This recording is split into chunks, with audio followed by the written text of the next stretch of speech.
वाशिम शहराजवळ आज पहाटे एक मोठी दुर्घटना घडली। नागपूरवरून परभणीकडे जाणाऱ्या खुराना ट्रॅव्हल्सच्या बसचा भीषण अपघात झाला असून चालकाचे नियंत्रण सुटल्याने बस थेट दुकानामध्ये घुसली। या अपघातात चालकासह 5 ते 6 प्रवासी जखमी झाले आहेत। वाशिम शहराजवळील पुसद महामार्गावरील रेल्वे उड्डाण पुलाजवळ आज पहाटे हा भीषण अपघात घडला।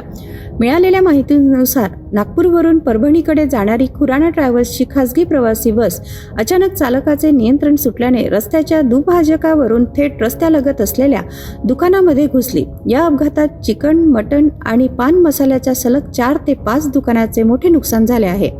दुकानांच्या 3 टपऱ्यांसह संपूर्ण साहित्याचीही मोठ्या प्रमाणात हानी झाली आहे। सुदैवाने ही घटना पहाटे घडल्याने दुकानामध्ये कोणीही उपस्थित नव्हते, त्यामुळे मोठी जीवितहानी टळली।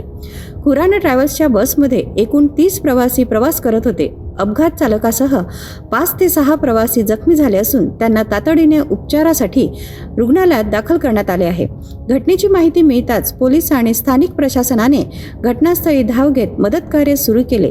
अपघाताचे नेमके कारण शोधण्याचे काम सुरू असून पुढील तपास सुरू आहे। वाशिम मधील या अपघाताने पुन्हा एकदा खासगी प्रवासी वाहनांच्या सुरक्षिततेचा प्रश्न ऐरणीवर आला आहे।